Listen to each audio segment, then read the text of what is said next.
शांति। आज 20 मई 2026 के बाबा के अनमोल मधुर महावाक्य सुनेंगे। आज की मुरली में बाबा हम बच्चों को कहते हैं, बच्चे तुम्हें रूहानी अभिमानी बनना है। और रूहानी अभिमानी अर्थात आत्म अभिमानी या कर्म करते हुए देही अभिमानी बनना है। बाबा कहते तुम बच्चों को इस समय आत्मा का यथार्थ ज्ञान है कि आत्मा मेल है, फीमेल नहीं। चोला जब धारण करते हैं तब कहते हैं कि हाँ मैं आत्मा फीमेल हूं, परंतु वास्तविक रीति से आत्मा मेल है। फीमेल चोले के आधार से अपना परिचय देते हैं। बाबा कहते हैं जितना तुम देही अभिमानी होकर के बाप को याद करेंगे, उतनी तुम्हारी तकदीर ऊंचे से ऊंची बनती जाएगी। इसीलिए गायन भी है, तकदीर जगाकर आई हूं। तो बाबा का बनने के बाद हमारी तकदीर और श्रेष्ठ बनती जाती है, क्योंकि आत्मा जब बाबा को याद करते हैं तो विकर्म विनाश होकर के आत्मा पावन बनती जाती है।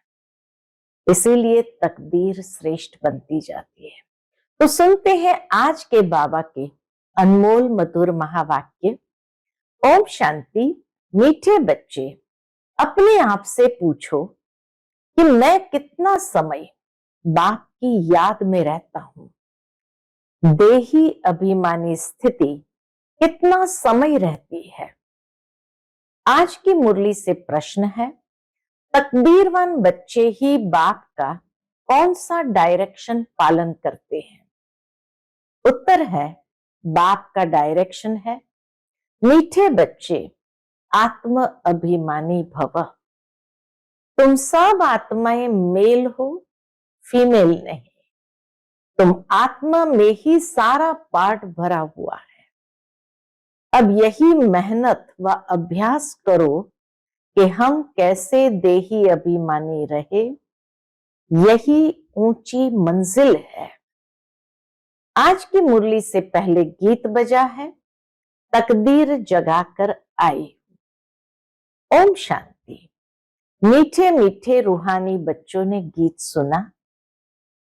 रूहानी बच्चे अर्थात जीव की आत्माओं ने कहा कि हम नई दुनिया की तकदीर यानी स्वर्ग की तकदीर बनाकर रूहानी बाप के पास बैठे हैं। हम नई दुनिया की तकदीर यानी स्वर्ग की तकदीर बनाकर बाप के पास बैठे हैं। अब बच्चों को क्या बनना है। बाबा कहे अब बच्चों को रूहानी अभिमानी अर्थात आत्म अभिमानी बनना है। बड़े से बड़ी मेहनत यह है, हर वक्त आत्म समझ करके कर्म करना या आत्म स्थिति में रहना, यही बड़े से बड़ी मेहनत है। क्योंकि अभ्यास पड़ा हुआ है देह अभिमान में रह करके कर्म करने का, उसमें से स्विच ओवर होना है आत्म अभिमानी स्थिति में, तो ये मेहनत लगती है।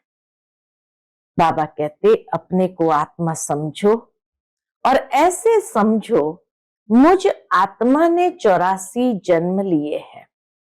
कभी बैरिस्टर, कभी क्या बना हूं।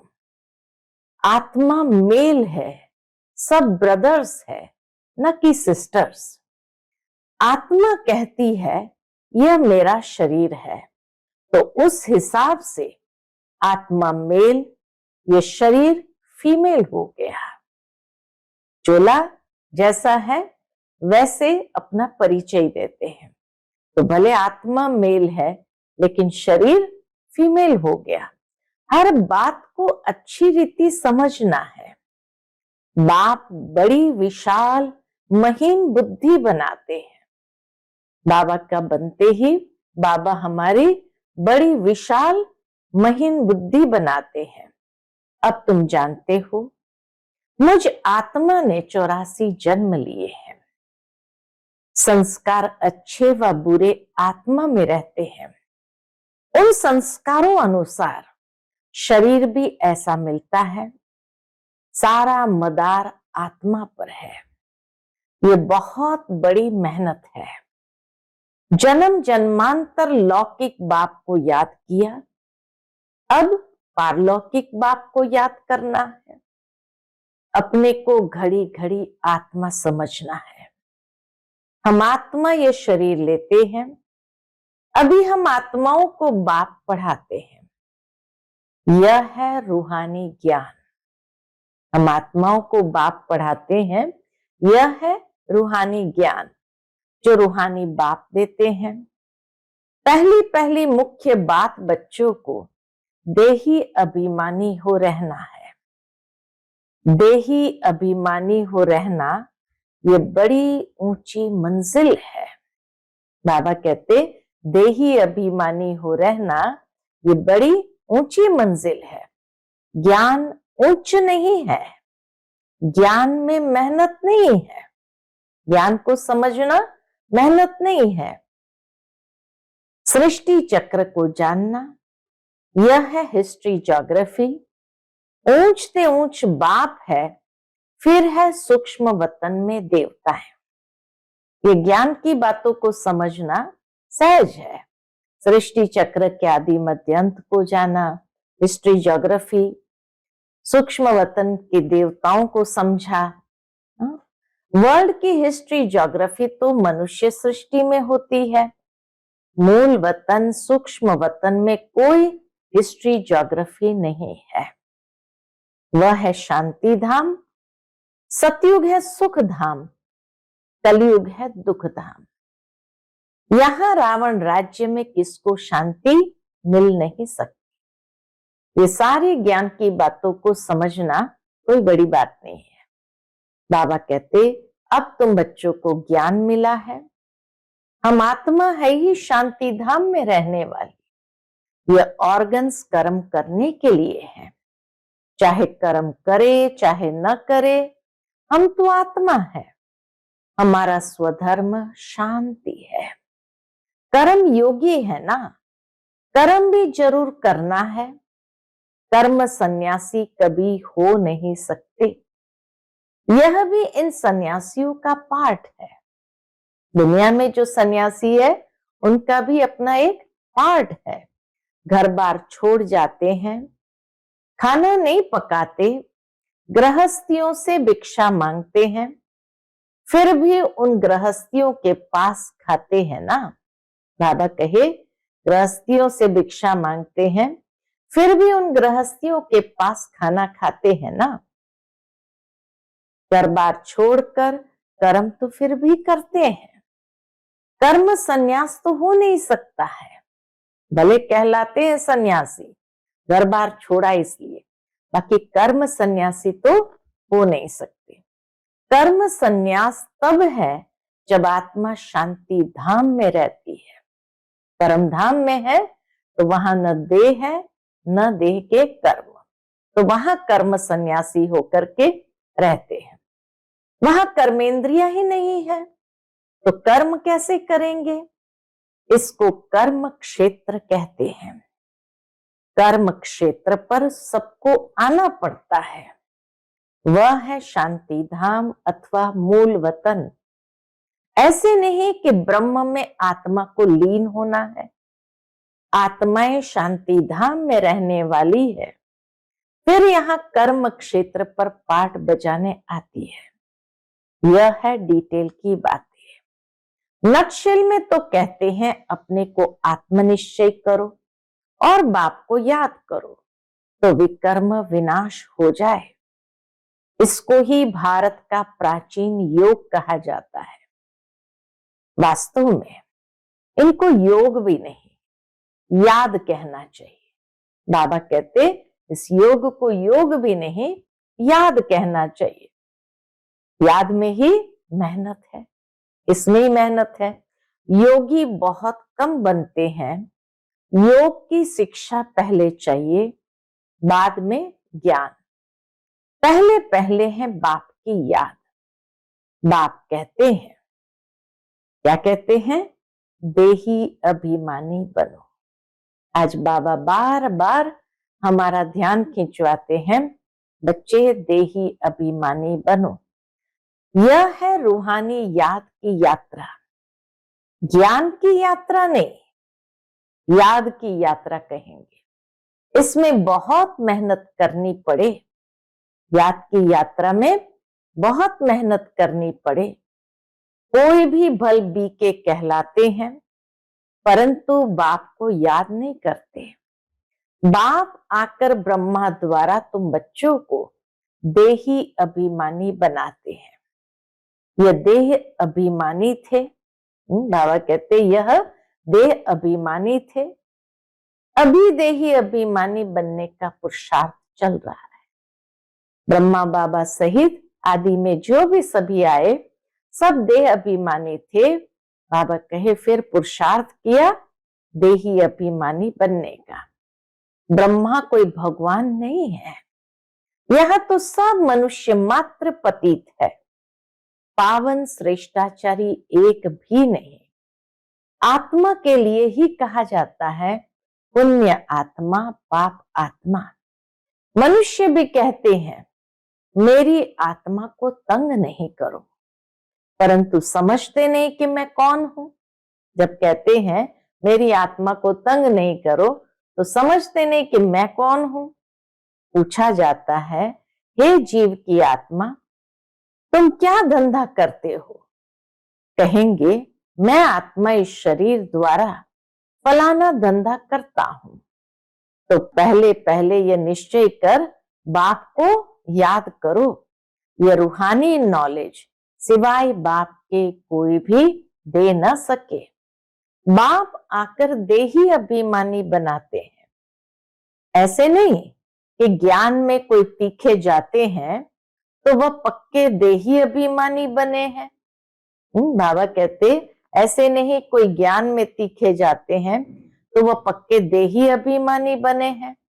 देही अभिमानी जो है वह ज्ञान को अच्छी रीति धारण करते हैं। जितना देही अभिमानी स्थिति होगी तो ज्ञान को भी अच्छी तरह से धारण करेंगे।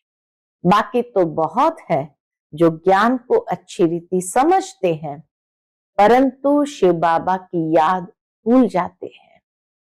घड़ी घड़ी अपने को आत्मा समझ बाप को याद करना है, इसमें जिन मुआफिक बनना है। याद की यात्रा में बाबा के जिन मुआफिक बनना है।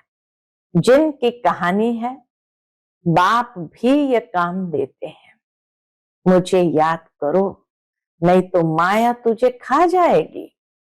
माया है जिन, जितना बाप को याद करेंगे तो विकर्म विनाश होंगे और तुमको बहुत कशिश होगी।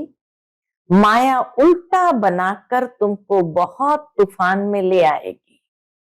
बुद्धि में यही याद रहे कि हम आत्मा बाप के बच्चे हैं। बाबा कहते बुद्धि में यही याद रहे कि हम आत्मा बाप के बच्चे हैं। बस इसी खुशी में रहना है। देह अभिमान में आने से माया चमाट लगाती है। देही अभिमानी है तो खुशी रहती है, देह अभिमान में आने से ही माया चमाट लगाती है। हातिम ताई का खेल भी दिखाते हैं। मुलहरा डालने से गुम हो जाते हैं, मुख में मुलहरा डालने से गुम हो जाते हैं। तुमको भी माया तंग नहीं करेगी अगर बाप की याद में रहेंगे तो। अगर याद का मुलहरा डाल दिया तो इस पर ही युद्ध चलती है। तुम पुरुषार्थ करते हो याद करने का, लेकिन माया क्या करती है? लेकिन माया ऐसा नाक से पकड़ती है जो याद करने नहीं देंगी। बाबा कहते तुम याद में रहने का पुरुषार्थ करते हो, लेकिन माया ऐसा नाक से पकड़ेगी जो याद करने नहीं देंगी। तुम तंग हो सो जाएंगे। इतना माया से युद्ध चलेगी। माया से युद्ध चलते चलते फिर जब थक जाते हैं तो सो जाते हैं। बाकी वर्ल्ड की हिस्ट्री ज्योग्राफी तो मोस्ट सिंपल है। तुमको घड़ी घड़ी कहा जाता है, हमेशा समझो अब हमारे 84 जन्म पूरे हुए, अब हम जाते हैं बाप से मिलने। बाबा कहे तुम घड़ी घड़ी ये समझो अब हमारे 84 जन्म पूरे हुए, अब हम जाते हैं कहाँ? बाबा से मिलने। ये याद रहना ही मुश्किल है, बाकी किसको समझाना कोई मुश्किल नहीं है। ऐसे नहीं हम तो बहुत अच्छा समझाते हैं, नहीं, पहली पहली बात ही है याद की। प्रदर्शनी में ढेर आते हैं, पहले पहले ये सबक सिखाना है। पहले पहले सबक यानी ये पाठ सिखाना है। कौन सा? कि अपने को आत्मनिश्चय कर बाप को याद करो तो तमो प्रधान से सतो प्रधान बनेंगे। पहले लेसन ही यह देना है, पहला लेसन ही है आत्मा का। भारत का प्राचीन योग कोई सिखा नहीं सकते, बाप जब आकर सिखाए तब सीख सकते हैं। मनुष्य मनुष्य को राजयोग सिखा नहीं सकते, इम्पॉसिबल है। सतयुग में तो है ही पावन, वहां तो प्रारब्ध भोगते हैं, वहां ज्ञान अज्ञान की बात ही नहीं। सतयुग में है ही प्रारब्ध, वहां ज्ञान अज्ञान की बात ही नहीं। भक्ति मार्ग में ही बाप को पुकारते हैं कि आकर दुख हरो सुख दो। सतयुग त्रेता में कोई गुरु गोसाई होते नहीं, वहां तो सदगति पाई हुई है। सतयुग त्रेता में तो हर आत्मा सदगति की अवस्था में है। सदगति का वर्षा 21 जन्म लिए तुम पा सकते हो। 21 पीढ़ी कहते हैं ब्रह्मा कुमारी वह, कहते हैं ना, ब्रह्मा कुमारी वह जो 21 पीढ़ी का उद्धार करे। ये भारत में ही गाया जाता है, भारत में ही तुमको 21 पीढ़ी का वर्षा मिलता है। वहां तुम एक ही देवी देवता धर्म वाले होते हो, दूसरा कोई धर्म नहीं। बाप आकर तुमको मनुष्य से देवता बनाते हैं। पवित्र होने बिगर हम वापस जा कैसे सकते हैं? यहाँ तो सब विकारी पतित है। जो जो धर्म स्थापक है वह फिर पालना करते हैं, उनके धर्म की वृद्धि होती जाती है। जो भी धर्म स्थापक है पुनर्जन्म लेकर के उस धर्म की पालना करते हैं, उनके धर्म की वृद्धि होती जाती है।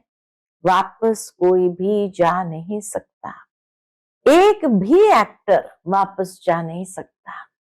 सबको सतो प्रधान सतो रजो तमो में आना ही है। ब्रह्मा के लिए भी कहते हैं ब्रह्मा का दिन ब्रह्मा की रात। तो क्या सृष्टि में अकेला ही ब्रह्मा होगा? बाबा कहते क्या सृष्टि में अकेला ही ब्रह्मा होगा क्या? अभी तुम ब्राह्मण कुल के बन रहे हो, तुम रात में थे अब दिन में जा रहे हो। तुमको समझाया है कि कितना समय पूज्यपन में रहते हो। बाबा कहे तुम्हें ये स्पष्ट समझाया जाता है कितना समय पूज्यपन में रहते हो, कितना जन्म पुजारी बनते हैं। जब तक बाप न आए तब तक कोई भ्रष्टाचारी से श्रेष्ठाचारी बन न सके। भ्रष्टाचारी उनको कहा जाता है जो विकार से पैदा होते हैं, इसलिए इसको हेल कहा जाता है। हेल और हेवन दोनों में अगर दुख हो तो फिर तो उनको हेवन ही न कहा जाए, वो भी हेल हो जाए। जब तक पूरा समझे नहीं तो उल्टे सुलटे प्रश्न करेंगे। तुमको समझाना है भारत बहुत ऊंच था। जैसे ईश्वर की महिमा अपरंपार है, वैसे भारत की भी महिमा अपरंपार है। भारत क्या था, ऐसा किसने बनाया? बाप ने जिसकी महिमा गाते हैं, बाप ही आकर बच्चों को विश्व का मालिक बनाते हैं, मनुष्य मात्र को दुर्गति से सदगति में ले जाते हैं, शांति धाम में ले जाते हैं, जिसके लिए ही मनुष्य पुरुषार्थ करते हैं। शांति धाम में, मुक्ति धाम में जाने के लिए ही तो पुरुषार्थ करते हैं। उसको अटल सुख, अटल शांति, अटल पवित्रता कहा जाता है। वहां तुम सुख में भी हो, शांति में भी हो, और बाकी आत्माएं शांति में ही रहती है। मैक्सिमम जन्म तुम लेते हो, बाकी मिनिमम वाले अटल शांति में रहते हैं। वह जैसे मच्छर सदृश आए, एक आधा जन्म पाठ बजाया, ये क्या, उनकी कोई वैल्यू नहीं। एक आधा जन्म पाठ बजाने की तो कोई वैल्यू नहीं। मच्छरों की क्या वैल्यू है? रात को जन्मते हैं, रात को ही मर जाते हैं। इस समय बहुत करके शांति ही चाहते हैं, क्योंकि इस समय के गुरु लोग हैं शांति में जाने वाले। इसलिए वो हर एक को भी यही कहते, शांति में जाना है। तुम यहां आए हो स्वर्गवासी बनने के लिए। स्वर्गवासी को शांतिवासी नहीं कहेंगे। शांतिवासी निराकारी दुनिया को कहा जाता है। मुक्ति अक्षर गुरुओं से सीखते हैं। माताएं व्रत नियम रखती है वैकुंठपुरी में जाने के लिए। कोई मरता भी है तो कहते भी है स्वर्गवासी हुआ। बाबा कहते कोई मरता है तो भी कहते हैं स्वर्गवासी हुआ। कोई होता नहीं है, लेकिन भारतवासी हेवन को ही मानते हैं, समझते हैं भारत पैराडाइज था। शिव बाबा भारत में ही आकर स्वर्ग की रचना रचते हैं, तो जरूर यहां ही आएंगे और रचेंगे। स्वर्ग में तो नहीं आएंगे। कहते हैं मैं आता हूं स्वर्ग और नर्क के संगम पर। शिव बाबा कहते हैं, भगवान वाच, मैं आता हूं स्वर्ग और नर्क के संगम पर। कल्प कल्प के संगम पर आते हैं। उन्होंने फिर युगे युगे लिख दिया है, कल्प का अक्षर भूल गए हैं। यह भी खेल बना हुआ है, फिर वही रिपीट होगा। इस अंतिम जन्म में तुम बाप को और सृष्टि चक्र को जानते हो। जैसे स्थापना होती है नंबरवार, सो अब तुम जानते हो ये सारा खेल तुम भारतवासियों पर ही बना हुआ है। अभी तुम बाप द्वारा राजयोग सीखते हो, बाप की याद से ही राज्य पाते हो। चित्र भी खड़े हैं ना, यह सब चित्र किसने बनाए? इनको कोई गुरु गोसाई तो है नहीं। अगर कोई गुरु होता तो भी गुरु को एक शिष्य थोड़ी होता। ब्रह्मा बाबा का अगर कोई दैहिक गुरु होता ये ज्ञान देने के लिए, तो उसका कोई एक शिष्य थोड़ी होता, अनेक होते ना। ये नॉलेज सिवाय एक बाप के और कोई जान न सके। बहुत लोग पूछते हैं ये चित्र तुम्हारे दादा ने बनवाए हैं? यह तो बाप ने दिव्य दृष्टि से साक्षात्कार कराया है। हाँ, शिव बाबा भी स्पष्ट करते हैं कि दादा ने नहीं बनवाया, यह तो बाप ने दिव्य दृष्टि से साक्षात्कार कराया है। वैकुंठ का भी साक्षात्कार कराया है। वहां कैसे स्कूल चलती है, क्या भाषा होती है, सब साक्षात्कार किए हैं। बच्चे भट्ठी में थे तो बाबा बच्चों को बहलाते थे। कराची में सिर्फ तुम ही अलग रहे हुए थे। जैसे अपनी राजाई थी, अपनी तात, अपनी बात दूसरा कोई समझ न सके। समझते थे ये खुदा प्रस्त है। बाहर के लोग भी समझते थे ये खुदा प्रस्त है। बाबा ने समझाया है, तुम हो नंस, नन बट वन। एक बाप के सिवाय और कोई को याद नहीं करना। वह नंस क्राइस्ट को ही जानती है, उनके सिवाय कोई को नहीं।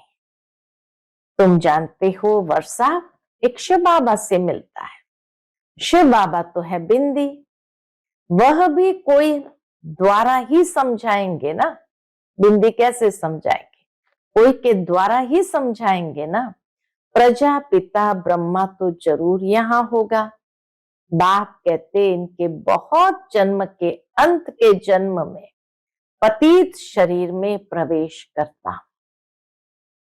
ब्रह्मा बाबा के बहुत जन्म के अंत के जन्म में पतित शरीर में प्रवेश करता।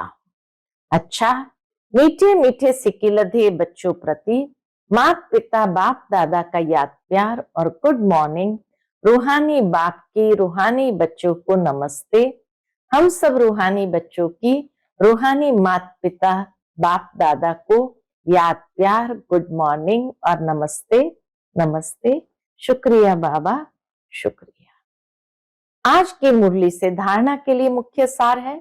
पहली पॉइंट, ज्ञान को अच्छी रीति धारण कर देही अभिमानी बनना है। यही मेहनत है, यही ऊंची मंजिल है। इस मेहनत से आत्मा को सतो प्रधान बनाना है। दूसरी पॉइंट, जिन बनकर याद की यात्रा करनी है। माया कितने भी विघ्न डाले, लेकिन मुख में मुलरा डाल देना है। माया से तंग नहीं होना है। एक की याद में रहकर तूफान हटा देना है। एक की याद में रहकर तूफान हटा देने हैं। आज का बाप दादा का मधुर वरदान हम बच्चों के प्रति है। साधनों को यूज करते हुए साधना को अपना आधार बनाने वाले सिद्धि स्वरूप भव। साधनों को यूज करते हुए साधना को अपना आधार बनाने वाले सिद्धि स्वरूप भव। कोई भी पुरानी दुनिया के आकर्षण में दृश्य, अल्पकाल के सुख के साधन यूज करते व देखते हो तो उन साधनों के वशीभूत हो जाते हो। साधनों के आधार पर साधना ऐसे है जैसे रेत के फाउंडेशन पर बिल्डिंग। इसलिए किसी भी विनाशी साधन के आधार पर अविनाशी साधना न हो। किसी भी विनाशी साधन के आधार पर अविनाशी साधना न हो।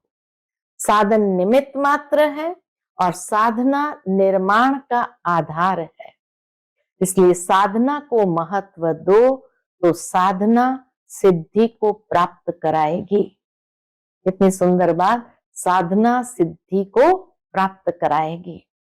आज का स्लोगन है, किसी भी कमजोरी का अंश है तो वंश पैदा हो जाएगा और परवश बना देगा।